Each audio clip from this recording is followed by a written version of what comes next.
Venezuela के राष्ट्रपति Maduro को आज दुनिया का विवादास्पद और सख्त शासक के रूप में जानती है, लेकिन सत्ता के शिखर तक पहुंचने से पहले उनका जीवन बेहद साधारण और संघर्षों से भरा रहा है।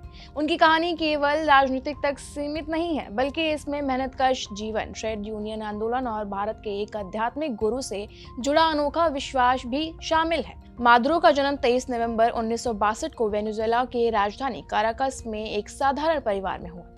उनके पिता मजदूर संगठनों से जुड़े थे, जिससे सामाजिक असमानता और श्रमिक अधिकारियों के मुद्दों मादुरो ने बचपन से ही गरीबी देखी है।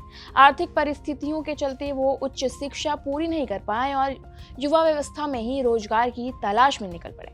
इसी दौरान उन्होंने काराकास में बस ड्राइवर के रूप में काम करना शुरू किया। काराकास की भीड़-भाड़ वाली सड़कों पर बस चलाते हुए मादुरो को आम लोगों की परेशानियों को बेहद करीबी से समझने का मौका मिला। बता दें, रोजमर्रा की जिंदगी की कठिनाइयां, महंगाई, बेरोजगारी और असमानता, ये सभी अनुभव बाद में उनकी राजनीतिक सोच की बुनियाद बनी। बस ड्राइवर रहते हुए ही वो श्रमिक अधिकारियों के लिए आवाज उठाने लगे और धीरे धीरे ट्रेड यूनियन नेता के रूप में पहचान बनाने लगे।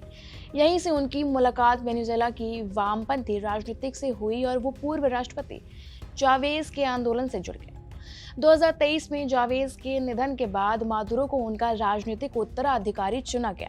उसी साल में हुए राष्ट्रपति चुनाव में उन्होंने बेहद करीबी मुकाबलों में जीत हासिल की और वेनेजुएला के राष्ट्रपति बन गए। हालांकि उनके शासनकाल की पहचान आर्थिक संकट, महंगाई, खाद्य संकट और राजनीतिक अस्थिरता से जुड़ गई।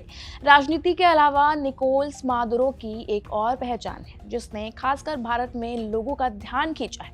उनका आध्यात्मिक झुकाव और श्री सत्य साईं बाबा में आस्था। रिपोर्ट्स के अनुसार मादुरो भारत के प्रसिद्ध आध्यात्मिक गुरु सत्य साईं बाबा के भक्त रहे हैं। सत्य साईं बाबा, जिनका जन्म 1926 में हुआ और जिनका निधन 2011 में हुआ, अपने सेवा, प्रेम और मानवता के संदेश के लिए दुनिया भर में पूजे जाते हैं। बताया जाता है कि साल 2005 में राष्ट्रपति बनने से पहले मादुरो अपनी पत्नी सिल्विया फ्लोरेस के साथ भारत आए थे और आंध्र प्रदेश के पुट्टपर्थी स्थित प्रशांति नीलम में सत्य साईं बाबा से मुलाकात की थी। इस मुलाकात का मादुरो पर गहरा प्रभाव भी पड़ा। बाद में साल में उन्होंने सार्वजनिक रूप से साईं बाबा के प्रति अपनी श्रद्धा व्यक्त की। कहा जाता है कि राष्ट्रपति बनने के बाद भी मादुरो ने अपने कार्यालय में सत्य साईं बाबा की तस्वीर लगाई हुई थी। विश्व राजनीति में किसी राष्ट्रीय अध्यक्ष का इस तरह की खुले तौर पर किसी भारतीय आध्यात्मिक गुरु के प्रति श्रद्धा जताना एक दुर्लभ उदाहरण माना गया है। हालांकि मादुरो का शासनकाल विवादों से भरा रहा है। वेनेजुएला को भारी आर्थिक गिरावट, हाइपर इन्फ्लेशन, ईंधन और खाद्य संकट को बड़े पैमाने पर पलायन का सामना करना पड़ा। विपक्ष और अंतर्राष्ट्रीय समुदाय ने उनकी सरकार पर लोकतांत्रिक संस्थाओं को कमजोर करने और असहमति को दबाने के आरोप लगाए हैं। इसके बावजूद बस ड्राइवर से राष्ट्रपति बनने तक का मादुरो का सफर असाधारण माना जाता है।